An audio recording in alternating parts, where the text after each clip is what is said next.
It's Jarius the Aquarius with my Relatable Revival. Hello and welcome, my fellow star sisters and brothers. Connecting with your inner teenager. You see a lot of things about people talking about connecting with your inner child, and there's not much of a difference at all. But I know when I was a teenager, if someone would have called me a child, I would have begged to differ. But just a very awkward stage for anybody. Very crucial, pivotal point in our development as human beings when we are teenagers, when we are 13, the ages of 13 through 19.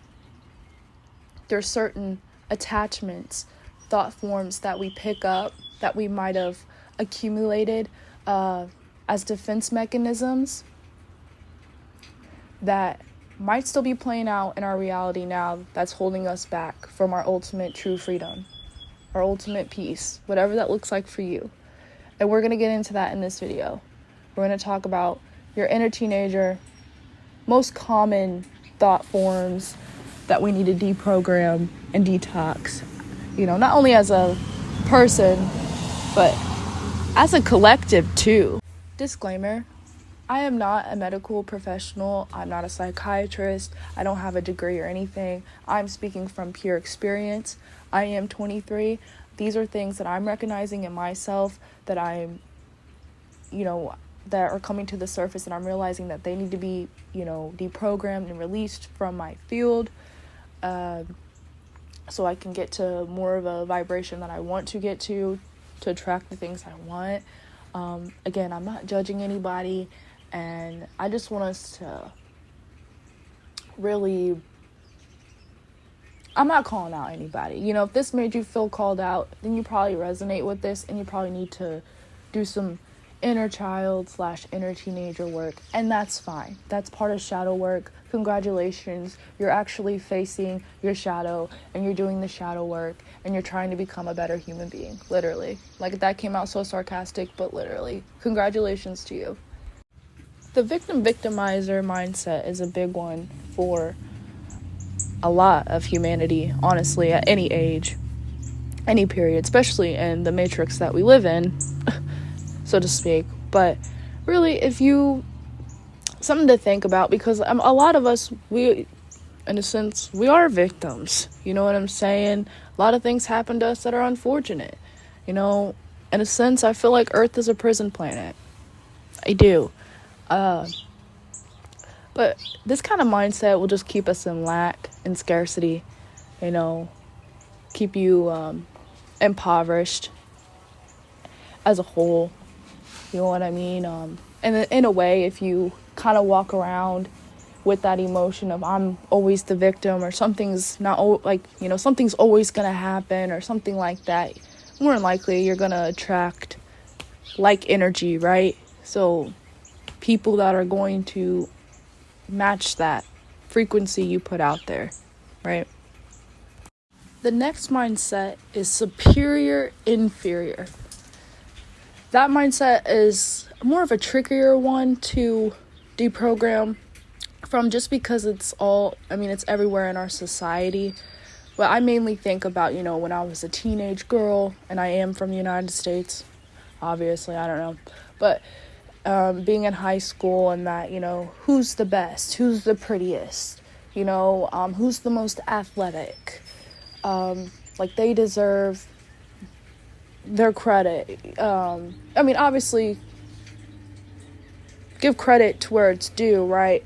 But there's no need to let it inflate your head, or if you're feeling inferior, you don't need to really give all your energy and deflate yourself to overinflate somebody else, so to speak.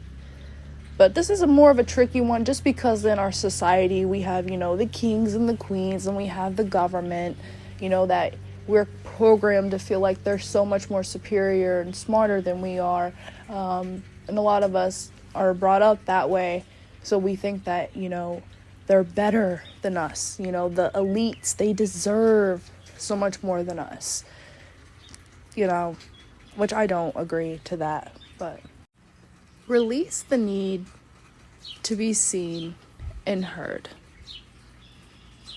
remember, there's a time and a place for you to be appreciated for who you are. And I know you probably have heard this a lot of times in your life. That, there's a time for you. Your time's coming. Your time's coming. But I really do believe that. I feel like I haven't found my time yet, but I still believe it. I grew up in a family where, I remember being told by multiple different people that children should be seen and not heard. So, as teenagers in that developmental stage, we really want to be heard. We want to be understood. We want to be recognized for who we really are, for what we're good at, right? And unfortunately, for, a lot of us, we don't get that. We didn't get that. So, be gentle with yourself. Give yourself grace on this shadow work journey. If you're doing the shadow work, literally, give yourself grace. Congratulations to yourself. Give yourself a pat on the back for even doing this, because there's a lot of people who run from their shadow, and the more shadow work you do, the more you'll realize the people who really just have not done that. You know what I'm saying? So no need for judgment, right? Because we've been there, done that. And of course, embrace who you are. I remember, me personally, when I was a teenager, being a Libra rising, I wanted to appease everyone. I wanted to be liked by everyone. That mattered to me. People's opinions mattered to me. And I tried to be something I wasn't. I even changed my name. Not legally, I didn't change it, but I went by a whole different name. I have naturally curly hair. I would always straighten my hair. I bleached my hair.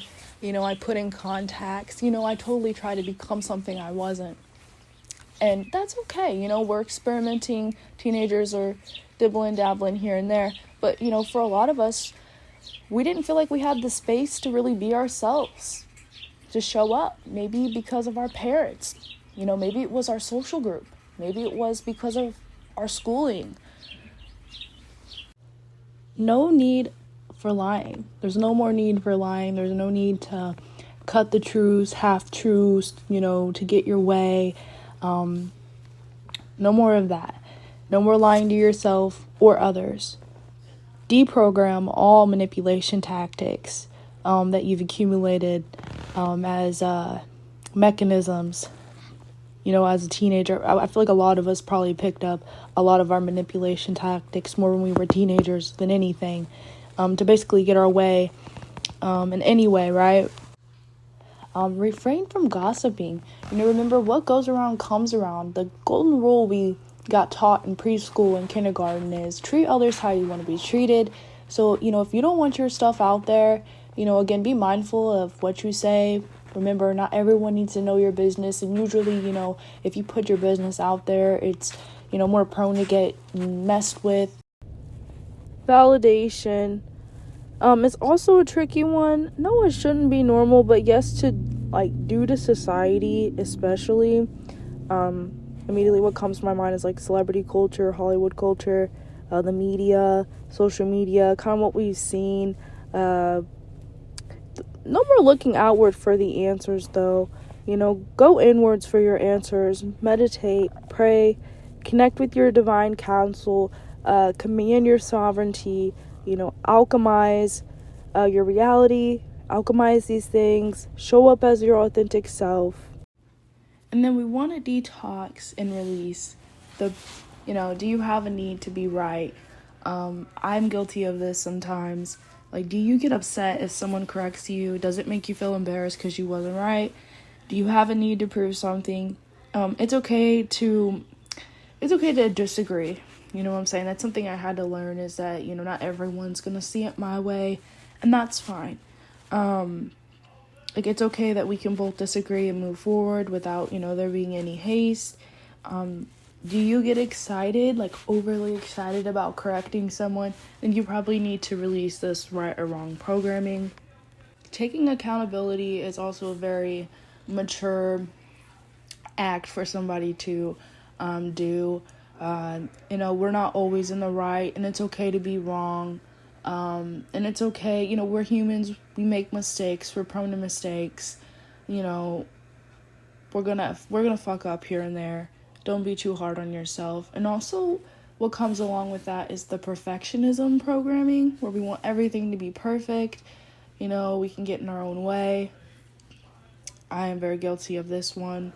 Definitely, I can speak from personal experience. When I was a teenager, I was definitely more on the spectrum of being reactive instead of proactive. My best advice for this is, to just take a step back, take a breather, think before you react. And what I mean by, we want to detox and deprogram the tit for tat behaviors, just that going back and forth, being in the mix, wanting to be in the mix, so to speak, getting yourself into messy situations, just cynical behavior, you know what I'm saying? Again, that goes in and ties in for that need to be seen and heard. Again, there's a place and there's a time for you to be seen and heard. And again, this plays into being, being proactive instead of reactive. If we deprogram those mindsets, then this will kind of just go in with that, follow along with that. Have you become prone to welcoming danger?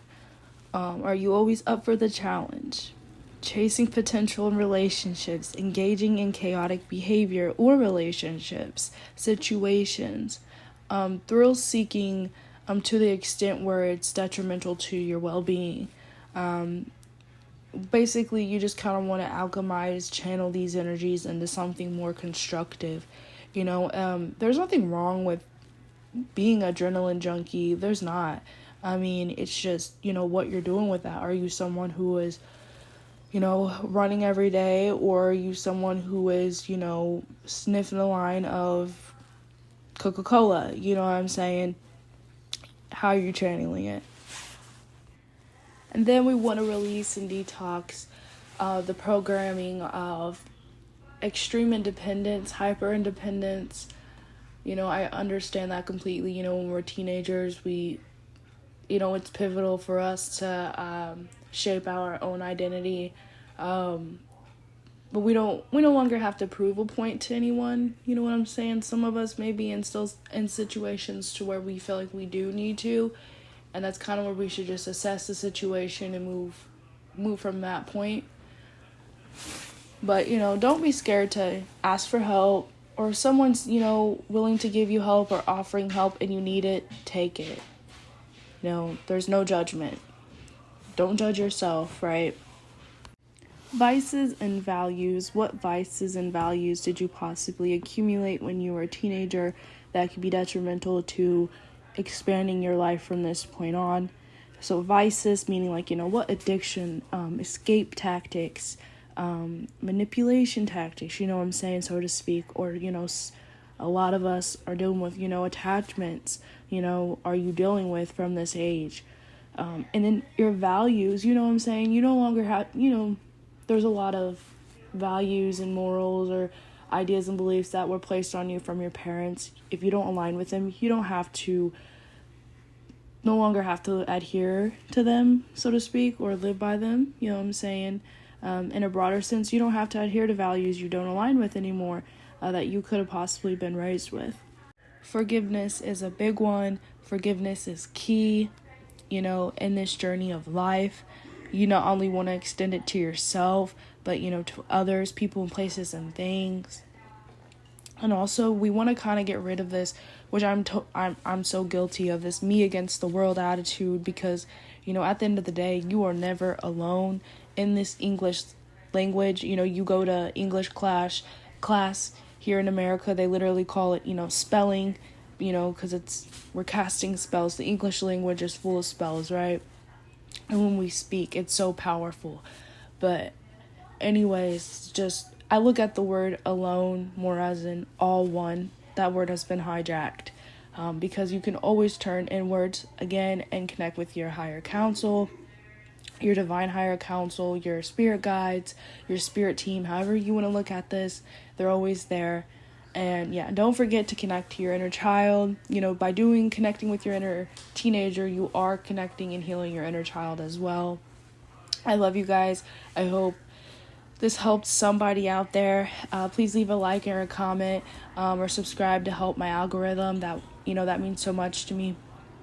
And again, I love you guys, and take care.